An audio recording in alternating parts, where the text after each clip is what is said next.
아멘. 이 시간 우리 주신 하나님 말씀은 마태복음 9장 16절에서 17절까지 말씀입니다. 제가 가진 성경 신약성경 14쪽에 있습니다. 마태복음 9장 16절과 17절 두 절 말씀을 보겠습니다. 우리 짧은 구절이니까요, 한 목소리로 같이 읽겠습니다. 마태복음 9장 16절 17절 두 절 말씀입니다. 신약성경 14쪽에 있습니다. 우리 같이 읽겠습니다. 시작. 생배 조각을 낡은 옷에 붙이는 자가 없나니 이는 기운 것이 그 옷을 당기어 헤어짐이 더하게 되며 새 포도주를 낡은 가죽 부대에 넣지 아니하나니 그렇게 하면 부대가 터져 포도주도 쏟아지고 부대도 버리게 됨이라. 새 포도주는 새 부대에 넣어야 둘 다 보존되느니라. 아멘. 새로운 한 주를 시작하는 주일 오후 예배에 나오신 여러분들을 주님의 이름으로 환영하고 축복합니다. 혹시 들어오시면서 요거 다 받으셨나요? 여기 4층에 혹시 안 받으신 분이 계시면 우리 전사님 좀 4층에도 좀 부탁드리겠습니다. 저희가 이제 올해 2022년에 시작하면서 이제 오후 예배를 각자 주제를 가지고 함께 강의식으로 좀 말씀을 나누려고 하는데요. 지난주에 우리 이세호 목사님께서 서신서 바로 읽기라는 주제로 강의를 시작했습니다. 지난주에 이렇게 몇몇 분들이 저한테 와가지고 이세호 목사님 강의를 너무 잘해 주셔가지고 큰 은혜 받았다고, 왜 저한테 얘기를 하시는지 잘 모르겠는데, 근데 이번 주에 공교롭게도 제가 올라오게 돼가지고 사실 좀 많은 부담감을 안고 이렇게 왔거든요. 저는 성경에 있는 이야기 중에 우리가 분명히 알고 있는데, 성경이 있다라고 알고 있었는데 찾아보니까 없는 이야기, 혹은 분명히 성경에 없었던 것 같은데 찾아보니까 있는 이야기, 그런 이야기들을 좀 함께 중심으로 나눠보려고 합니다. 그래서 제가 오늘 부제를요, 성경에 있다 없다 라고 했습니다. 다시 성경 바라보기 1탄, 성경에 있다 없다. 그래서 제목을 뭐라고 했습니까? 새술은 새 부대에. 그리고 물음표를 2개 붙여놨습니다. 과연 새술은 새 부대에 담는 게 맞는가? 아니면 새술을 새 부대에만 담아야 하는가? 그게 과연 정답일까? 라는 생각들을 오늘 말씀을 통해서 저와 함께 살펴보려고 합니다. 그래서 저는 성경을 다시 한번 바라보려고 하는데요, 이런 거죠. 여러분들 성경에 천사라는 이름이 약 200번 정도 나오거든요. 천사라고 하면 이렇게 엔젤이라고 생각하지 않습니까? 이 천사라는 이름, 근데 원래 천사는요, 전령이라는 단어에서 파생된 용어입니다. 그래서 원래 말씀을, 왕의 명령을 가지고 전달하는 사람을 안겔로스 혹은 말라크라고 하는 그 단어를 써서 나타냈었는데요, 그 단어를 이제 하나님의 전령으로 나타내는 단어로 이제 천사, 엔젤이라고 표현을 하게 된 것입니다. 자, 그러면 오늘 보시면 강의 첫 번째 장에 보시면요, 여러분들이 아는 천사들의 이름 있지 않습니까? 과연 성경에 다 있는지 없는지 한번 살펴보려고 하는 첫 번째 천사 이름을 한번 보겠습니다. 첫 번째 천사 이름 뭐죠? 정답 보여주십시오. 가브리엘입니다. 자, 이 이름은 성경에 있을까요, 없을까요? 누가복음 1장 19절에 보시면요, 다음 장 넘겨주시겠어요? 저게 감사합니다. 예수님의 수태고지를 나타내는 천사가 가브리엘이었습니다. 마리아에게 예수님께서 탄생하실 것을 누가복음 1장 26절에서 이야기하고요, 또한 세례요한을 낳을 것을, 사가랴에게 엘리사베스 수태에서 세례요한을 낳을 것을 누가복음 1장 19절에서 이야기하고 있습니다. 그리고 또 다른 데서도요, 이 가브리엘이라는 이름이 사실 나오긴 하거든요. 다니엘 8장 16절과 9장 21절에서 다니엘에게 소식을 전하도록 하나님께서 명령하는 장면이 나오는데요, 이때 하나님의 전령으로 부른 천사가 바로 가브리엘입니다. 그래서 가브리엘은요, 사실 하나님의 말씀을 전달하는 그런 명령을 가진 천사였습니다. 자, 그러면 두 번째로 나오는 이름 중에 미가엘입니다. 이 미가엘은요, 성경에 총 15번 그 이름이 등장하는데요, 특이하게도 구약에 13번이 몰려서 나오는데 이 구약에는요, 전부 다 사람 이름으로 쓰입니다. 그런데 신약에 2번 나오는데, 첫 번째 요한계시록 12장 7절에서요 이렇게 나옵니다. 요한계시록 12장 7절에 하늘에 전쟁이 있으니 미가엘과 그의 사자들이 용과 더불어 싸운다 라는 표현을 하고 있고요. 또 유다서 1장 9절에도 이런 이야기를 하고 있는데요. 천사장 미가엘이 모세의 시체에 관하여 마귀와 다투어 변론할 때에 감히 비방하는 판결을 하지 못하고 기타 등등 해서 주께서 너를 꾸짖으시기를 원하노라 라고 이렇게 마무리하면서요, 다툼과 전쟁에 능한 천사로 이 미가엘을 표현하고 있습니다. 특별히 요한계시록 12장 7절 8절에요, 하늘에 전쟁이 있으니 미가엘과 그 사자들이 용과 더불어 싸울세 용과 그의 사자들도 싸우나 8절에 보면 이기지 못하여 다시 하늘에 그들이 있을 곳을 얻지 못한지라. 사탄과 싸워서 그들이 잊지 못할 곳으로 보내버리는 그 천사가 바로 미카엘이라는 것입니다. 자, 그럼 세 번째 나오는 천사 이름이 있습니다. 라 땡땡. 예, 한 번쯤은 다들 들어보셨죠? 라파엘이라는 천사의 이름이 있습니다.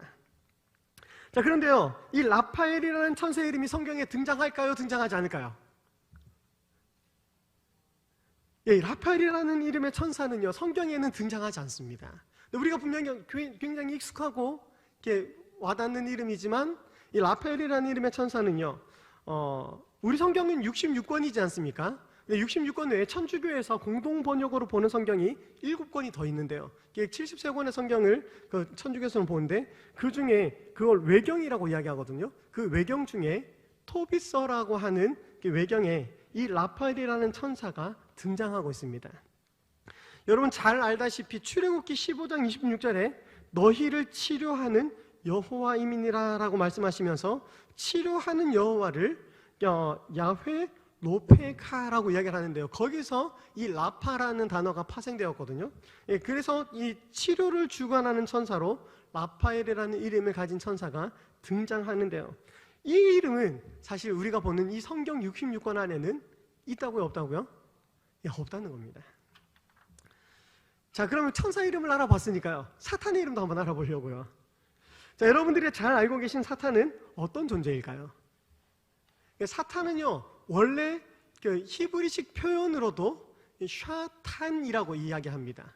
그래서 우리가 이게 영어로도 세이튼이라고 이야기하고 한글로 번역할 때 사탄이라고 부르는데요, 원래 이 사탄은요, 방해자 혹은 적대자를 의미하는 사람을 지칭하는 용어였습니다. 그런데 영적으로 하나님을 적극적으로 대적하고 사람에게 하나님 앞으로 나가지 못하도록 방해하는 그런 존재로 이제 우리에게 더 잘 알려지고 있는데요, 구약에서는 대표적으로 욥기에 이 사탄이 등장합니다. 자, 그렇다면 사탄은요, 여러분들 어떻게 알고 계십니까? 천사들이 범죄해가지고 타락했다라고 보지 않습니까? 실제로 베드로후서 2장 4절에 보면 이런 이야기를 하고 있습니다. 하나님이 범죄한 천사들을 용서하지 아니하시고 지옥에 던져 어두운 구덩이에 두어 심판 때까지 지키게 하셨다. 예, 그들이 범죄한 천사들을 하나님께서 용서하지 않으시고 지옥에 던져주셨다. 그리고 그 존재들이 사탄이라고 알고 계시지 않습니까? 또한 이사야서 14장 12절 이하에 보면 이런 이야기를 하고 있습니다. 너 아침의 아들 계명성이여 어찌 그리 하늘에서 떨어졌으며 너 열국을 엎은 자여 어찌 그리 땅에 찍혔는고. 내가 내 마음에 이르기를 내가 하늘에 올라 하나님의 뭇별 위에 내 자리를 높이리라. 무슨 말입니까? 내가 하나님보다 높이 올라가기를 원한다. 내 북극 지폐의 산 위에 앉으리라. 가장 높은 구름에 올라 지극히 높은 이와 같아지리라 한도다. 그러나 이제 내가 스올 곧 구덩이 맨 밑에 떨어짐을 당하리로다. 그런 영적인 존재가 있었는데 자신의 교만함으로 말미암아 하나님의 심판으로 타락한 영적인 존재들, 그들이 사탄의 존재들입니다. 자, 그렇다면 사탄의 이름을 우리는 뭐라고 부르고 무엇으로 알고 계십니까? 자, 사탄을 묘사하는 단어들도 성경에 굉장히 많이 등장하는데요, 대표적인 용어 중에 하나가 뱀이 있겠죠. 창세기 2장에 하와를 유혹하던 그 뱀 말입니다. 권세를 잡은 자라고 비유하는 것도 있고요, 예수님께서는 사탄을 공중 권세 잡은 자라고 표현하고 있습니다. 또한 사탄을 음녀로 혹은 원수들로, 그리고 우리를 유혹하는 자로 성경에서 이야기하는데요. 자, 그렇다면 사탄의 이름은 무엇이 있을까요? 자, 저는 이제 오늘 여기 보시면 세 번째 먼저 좀 가려고 하거든요. 자, 세 번째 D 땡땡땡. 예, 맞습니다. 보여주시면 돼요. D 땡땡땡. 제가 이거 D라고 하니까 청년들은 바로 알더라고요. 왜냐면 이게 그 게임 이름 중에 저 이름이 있거든요. 예, 디아블로라고 하는 사탄의 이름이 있습니다. 디아블로라고 하는 사탄의 이름이 있는데요. 이것은 원래 스페인어로요. 디아블로라고 이야기하면 장난꾸러기 혹은 장난을 많이 치는 그런 사람을 지칭하는 단어였다고 합니다. 자, 그런데 이 디아블로라는 용어를 이제 사탄으로 표현하면서 어떤 한 책에서 그 표현을 했다고 합니다. 또 두 번째 사탄이 있습니다. 바알세불인데요. 땡땡땡. 예, 바알세불입니다. 자, 이 바알세불은요, 마태복음 10장 25절, 그리고 12장 26, 7절, 마가복음 3장에도 나오고요, 누가복음 11장에도 예수님께서 신적인 능력을 행하실 때에 그 당시의 바리새인들이요, 귀신의 왕 바알세불을 힘입어 귀신을 쫓아낸다라는 비방을 하십니다. 비방을 하고 있고요. 그것으로 보았을 때 그 귀신의 왕 혹은 사탄의 앞잡이로 이 바알세불을 이야기하고 있습니다. 그리고 제가 이제 강의 안에 기록을 따로 해놓지는 않았는데요. 벨 땡땡땡도 있습니다. 벨리알이라는 사탄 이름도 있는데요. 이것은 가치가 없다 혹은 무익한 자라는 뜻으로요. 구약에서는 벨리알이라는 단어를 쓰고 있는데요. 원래 이 단어도 사실은 불량배 혹은 사회에 악을 끼치는 사람을 지칭하던 단어였습니다. 그런데 고린도후서 6장 15절에 보면요, 하나님의 거룩한 사역을 회방하는 사탄이나 그 하수인들을 지칭하는 단어로 벨리알이라는 이름을 쓰기도 한다고 합니다. 자, 그리고 여러분들이 가장 잘 아는 사탄의 이름이 있습니다. 무엇입니까? 그렇죠. 땡땡. 예, 루시퍼죠. 루시퍼. 자, 루시퍼는 성경에 있을까요? 없을까요? 자, 이사야 아까 14장 12절에 보면 이런 이야기를 하고 있습니다. 너 아침의 아들 계명성이여 라는 단어가 있지 않습니까? 이 루시퍼는요, 원래 새벽별, 이 계명성을 뜻하는 새벽별이라는 뜻을 가지고 있는데요, 이 계명성을 루시퍼라고 이야기를 하는 겁니다. 그런데 문제는요, 이 루시퍼가 사탄을 지칭하는 단어일까요? 아닐까요? 원래 성경에는 이 루시퍼라는 단어는 없습니다. 그럼 어디 있을까요? 존 밀튼의 신라권이라는 책에 이 루시퍼, 사탄의 이름을 루시퍼로 기록하고 있습니다. 그리고 그 책에 의하면 이때 추방된 것이 루시퍼뿐만 아니라 그를 따르는 반역 천사들이 군대로 함께 했다고 합니다. 그리고 제가 그 책의 내용을 잠시 담아왔는데요. 야심만만하게도 신의 옥자와 후광에 대항하여 불경하고 오만불선한 싸움을 감히 하늘에서 일으켰다. 그야말로 주제를 모르는 시도라 할 수 있겠다. 대담무상하게도 전능자인 신을 향해 무기를 들고 달려오는 그를 신은 높은 하늘에서 거꾸로 뜨렸다. 그는 맹렬한 기세로 활활 타오르는 불꽃에 휩싸여 끝도 알 수 없는 지옥의 나락으로 추락했다. 그리고 그 이름이 루시퍼였다 라고 그 책에 써져 있습니다. 그래서 우리가 사탄의 이름을 루시퍼구나 라고 알고 있지만 사실 그 이름이 성경 어디에도 기록된 것은 없다는 것입니다. 제가 오늘 함께 나누려는 이 말씀도요, 우리가 잘 아는 듯 모르는 듯한 내용을 다시 한번 바라보기 위해서 제가 이 앞에 이야기들을 이렇게 진행한 것입니다. 자, 우리 항상 새해가 되면요, 새수를 쇠부대에 담아야 한다라고 이야기하지 않습니까? 심지어 이 말씀은요, 성경을 모르는 세상 사람들도 연초나 무슨 일을 새롭게 시작할 때, 자, 우리 이제 새수를 쇠부대에 한번 담아봅시다 라고 이야기를 많이 하고 있는 것입니다. 자, 그렇다면 이 말씀은 우리에게 어떤 의미를 가지고 있는지 한번 살펴보고 좀 더 깊이 이 말씀을 바라보려고 합니다. 사실 우리가 함께 읽은 마태복음 9장을 전체적으로 한번 살펴보고 그리고 이 내용을 다시 한번 보아야 하기 때문에 9장 1절부터 좀 끝까지 보려고 하는데요.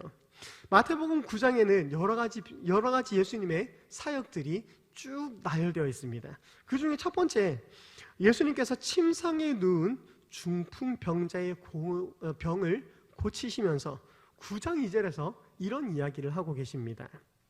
9장 2절 그런 이야기를 하는데 맨 마지막에 보면 내 죄사함을 받았느니라. 예수님께서요, 병을 고치신 게 아니라 병을 고쳐주시면서 뭐라고 이야기하십니까? 네, 죄사함을 받았느니라.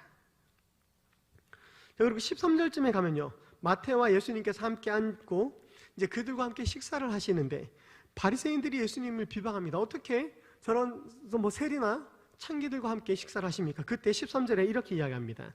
너희는 가서 내가 긍휼을 원하고 제사를 원하지 아니하노라 하신 뜻이 무엇인지 배우라. 나는 의인을 부르러 온 것이 아니요 죄인을 부르러 왔노라. 앞에는 중풍병자에게 죄사함을 받았느니라. 그리고 이번에는 죄인을 부르러 왔노라. 이런 얘기를 하고 계십니다. 심지어 죽은 아이를 일으키러 가실 때 12의 혈류증을 앓은 여인을 고치시면서 22절에 이렇게 이야기합니다. 내 믿음이 너를 구원하였다. 구원이 필요하다는 것은 무슨 말입니까? 지금 죄인의 상태로 있다는 것입니다. 12회를 혈류증을 앓던 부정한 여인이었습니다. 그 여인에게 예수님께서 내 믿음이 너를 구원하였다라고 이야기를 하시는 겁니다. 그리고 또 있습니다. 29절 30절에 보면요, 예수님을 따르는 두 맹인들을 낫게 할 때 이렇게 이야기하십니다. 예수께서 그들의 눈을 만지시며 이르시되 너희 믿음대로 되라 하시니 그리고 그들의 눈이 어떻게 해요? 밝아진지라. 예수님께서 그들의 병을 고쳐주셨다기보다 그들의 믿음을 보시고 내 믿음대로 될지다. 그리고 마지막 9장 36절에는요, 예수님께서 그 백성들을 어떻게 생각하시는지 우리에게 이렇게 이야기하고 있습니다. 우리 36절 말씀을 같이 한번 읽어볼까요? 무리를 보시고 불쌍히 여기시니 이는 그들이 목자 없는 양과 같이 고생하며 기진함이라. 그 무리들을, 예수님에게 나온 수많은 무리들을 보시고 불쌍히 여기셨다는 겁니다. 왜냐하면 그들이 목자가 없는 양과 같이 방황하며 이제 기진했다는 말은 무엇입니까? 배고프고 춥고 힘이 없다는 이야기죠. 자, 이런 맥락의 흐름을 가지고 이제 다시 한번 오늘 본문을 한 번 더 같이 읽어보겠습니다. 시작. 생배 조각을 낡은 옷에 붙이는 자가 없나니 이는 기운 것이 그 옷을 당기어 헤어짐이 더하게 되며 새 포도주를 낡은 가죽 부대에 넣지 아니하나니 그렇게 하면 부대가 터져 포도주도 쏟아지고 부대도 버리게 됨이라. 새 포도주는 새 부대에 넣어야 둘 다 보존되느니라. 아멘. 자, 예수님께서 새 포도주와 새 부대를 언급하셨어요. 그런데 그렇다고 낡은 옷과 낡은 가죽 부대를 버려야 한다라는 이야기도 하신 것은 아니라는 것입니다. 자, 이것과 병행 본문인 마가복음에는요, 제가 강의한 뒤쪽에 마가복음을 좀 써놨거든요. 마가복음 2장 21절 22절에서는 이렇게 이야기합니다. 생배 조각을 낡은 옷에 붙이는 자가 없나니 만일 그렇게 하면 기운 새 것이 낡은 그것을 당기어 헤어짐이 더하게 되느니라. 새 포도주를 낡은 가죽 부대에 넣는 자가 없나니 만일 그렇게 하면 새 포도주가 부대를 터뜨려 포도주와 부대를 버리게 되리라. 오직 새 포도주는 새 부대에 넣느니라 하시니라. 자, 오직 새 포도주를 새 부대에 넣어야 한다라는 이야기를 하고 있습니다. 물론 여기까지만 보면요, 우리가 보통 생각하는, 물론 새로운 일은 새로운 것으로 시작해야 한다라고 생각할 수 있을 것 같습니다. 그렇다고 옛것이 무조건 틀렸다라고 보기에도 조금 이상하지 않으십니까? 자, 왜냐하면 같은 말씀에 누가복음 5장에는요 또 이런 이야기가 하나 더 첨언되어 있기 때문입니다. 우리 누가복음 5장 36절에도 이렇게 이야기하는데요. 또 비유하여 이르시되 새 옷에서 한 조각을 찢어 낡은 옷에 붙이는 자가 없나니 만일 그렇게 하면 새 옷을 찢을 뿐이요 또 새 옷에서 찢은 조각이 낡은 것에 어울리지 아니하리라. 새 포도주를 낡은 가죽 부대에 넣는 자가 없나니 만일 그렇게 하면 새 포도주가 부대를 터뜨려 포도주가 쏟아지고 부대도 못 쓰게 되리라. 새 포도주는 새 부대에 넣어야 할 것이니라. 39절 말씀을 우리 같이 한번 읽어볼게요. 시작. 묵은 포도주를 마시고 새 것을 원하는 자가 없나니 이는 묵은 것이 좋다 함이니라. 자, 맨 마지막에 뭐라고 되어 있습니까? 묵은 포도주를 마시고 새 것을 원하는 자가 없나니. 왜요? 이는 묵은 것이 어떻다고요? 좋다 함이니라. 묵은 것이 좋다 함이니라. 자, 그 말은 무슨 말입니까? 무조건 새 것이 다 좋은 것도 아니라는 의미를 가지고 있다는 것입니다. 사실 사람이라면 새 것 좋아하지 않으십니까?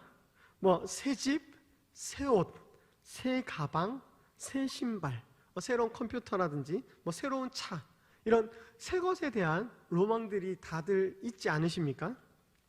근데 여기 보면 이제 생배 조각의 헬라어 원의가 있는데요. 이 생배 조각은요, 한 번도 사용하지 않은 새 천 조각을 의미하는 것입니다. 예수님 당시에는요, 이제 옷을 양털 가죽을 짜가지고 옷감으로 만들어서 그것을 옷으로 해서 입었습니다. 그런데 각 만든 새 천은요, 물에 젖으면 그 크기가 줄어든다고 합니다. 물론 요즘은 옷감 제조 기술이 워낙 발달해가지고요, 물에 빨아도 옷이 별로 잘 안 줄지 않습니까? 하지만 불과 우리나라도 한 20년 전만 해도 옷을 함부로 빨면 옷이 작아지지 않습니까? 두세 번만 빨면 옷이 확 작아져가지고 잘 못 입게 되는 경우도 많았다고 합니다. 자, 그렇다고 물에 젖을 때마다 물론 계속 줄어드는 것은 아니지 않습니까? 어느 정도 줄어들면 더 이상 줄지 않는다고 합니다. 심지어 그렇다면 한 2000년 전쯤에 예수님 당시에 양털로 만든 옷은 어떠했을까요?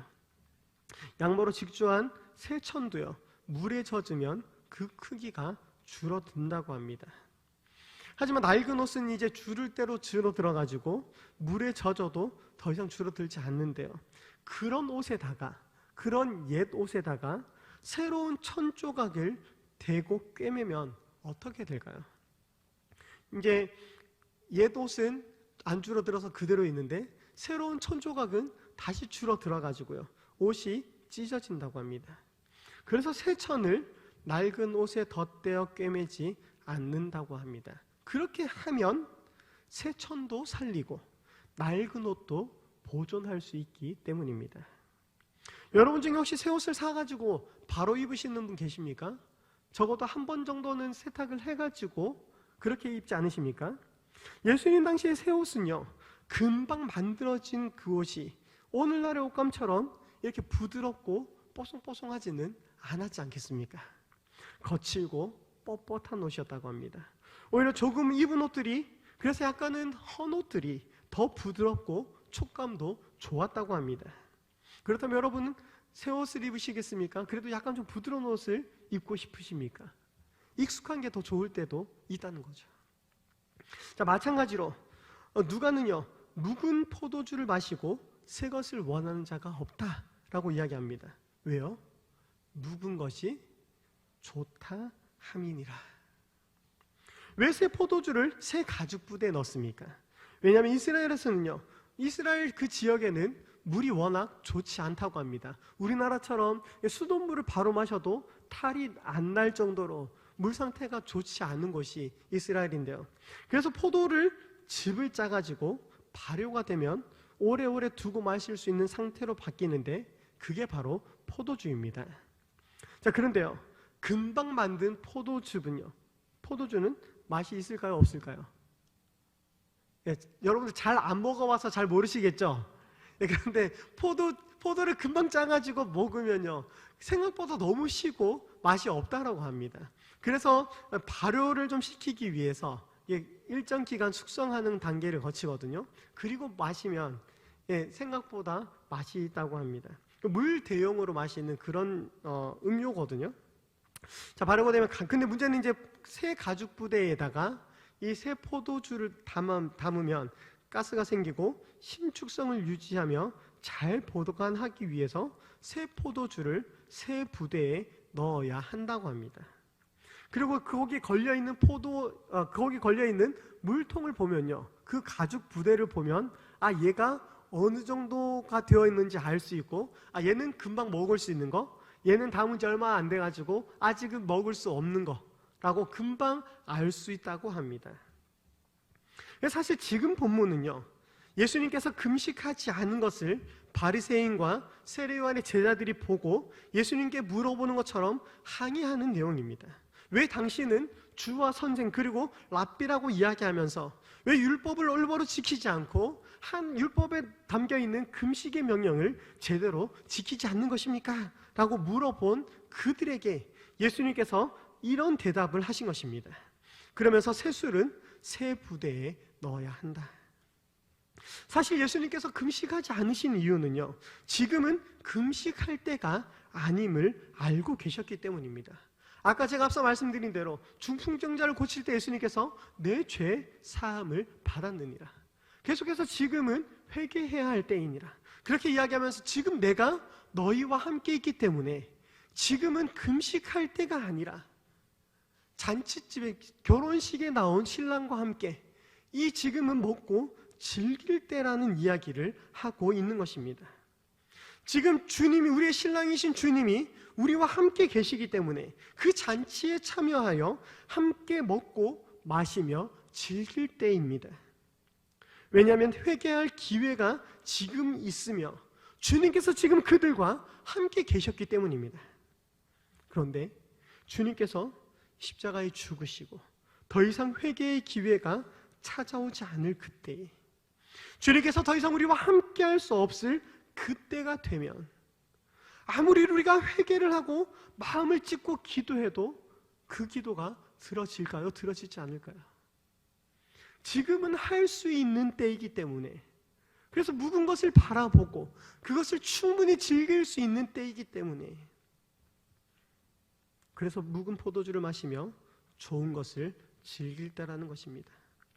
예수님께서 계신 지금은 아직 새 술을 빚어 새 부대에 넣을 때가 아니라 오히려 묵은 포도주를 마시며 좋은 것을 즐길 때라는 것입니다. 단순히 새 술을 빚어 새 부대에 담아야 한다는 것이 아니라 예수님의 사역을 통해 오래된 포도주를 지키고 익숙한 옷을 계속해서 입을 수 있는 때라는 것입니다. 우리 교회 또 마찬가지인 것 같습니다. 역사와 전통이 살아 숨쉬는 우리 신일교회, 올해 벌써 설립된 지 68주년을 이제 눈앞에 두고 있습니다. 그런데 이런 전통이 있는 교회들이 저력이 있고 함께 모여서 어려움을 극복하는데 큰 힘을 내지 않습니까? 그런데 다만 한 가지 아쉬운 점이 있습니다. 그것은 기존 공동체가 워낙 강하다 보니, 정말 하나로 한 가족처럼 68년을 같이 지내다 보니 새 가족들이나 처음 교회를 방문하시는 분들이 기존 공동체에 들어가는 게 조금 어렵다는 것입니다. 예수님께서 세리와 죄인들과 함께 식사하시며 그들을 새 술로, 새 부대로 이야기하십니다. 그리고 세례요한의 제자들처럼 오래된 성도들을 낡은 옷, 낡은 가죽 부대로 이야기하시면서 그들을 돌아보시며 이렇게 이야기하십니다. 비단 한 사람들뿐만 아니라 거기에 있는 모든 사람들을 보시고 불쌍히 여기시니.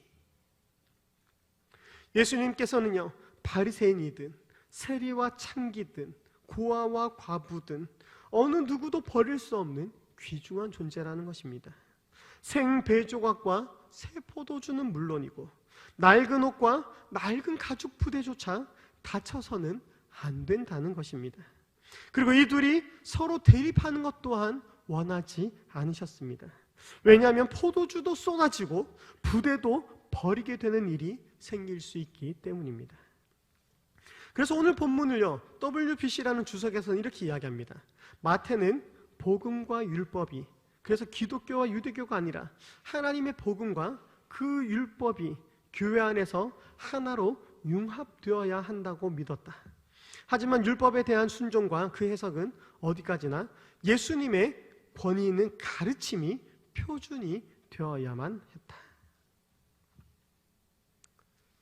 그래서 우리가 성경을 바라볼 때요, 그냥 단순히 성경만 바라보는 게 아니라 하나님의 말씀이 특정한 사회와 그 삶의 정황과 언어와 문화와 역사와 지리, 사상 배경에 둘러싸인 사람들에게 특별한 목적으로 주어진 말씀임을 기억하면서 우리가 그것을 생각하고 다시 한번 성경을 바라보아야 한다는 것입니다. 자, 사랑하는 성도 여러분, 새로운 한 해를 시작하고 벌써 오늘 9일이나 되었습니다. 물론 세수를 새 부대에 담아야 합니다. 그래야 그 포도주가 시간이 되어 묵은 것이 되었을 때에 우리가 좋은 것으로 마실 수 있지 않겠습니까? 하지만 이 말도 잊지 말아야 할 것입니다. 바로 온고지신이 있는 것입니다. 옛것을 익혀서 새것을 안다는 뜻이죠. 벌써 새로운 한 해를 시작하고 두 번째 주를 맞이하였습니다. 오늘까지 우리가 읽어왔던 하나님의 말씀은 물론 새 것은 아닙니다. 그렇지 않습니까? 하지만 그 주님께서 오늘도 우리에게 말씀하십니다. 옛 언약을 기억하고 새 언약을 기대하며 이 말씀을 붙잡고 다시 한번 믿음으로 일어나 승리할 수 있는 그런 저와 여러분이 되시기를 바랍니다. 새 포도주를 새 술에 담는 것뿐만 아니라 옛 것을 지키며 이제 새 것을 다시 한번 바라볼 수 있는 그런 저와 여러분이 이번 한 주가 되시기를 다시 한번 주님의 이름으로 축원합니다. 같이 기도하겠습니다.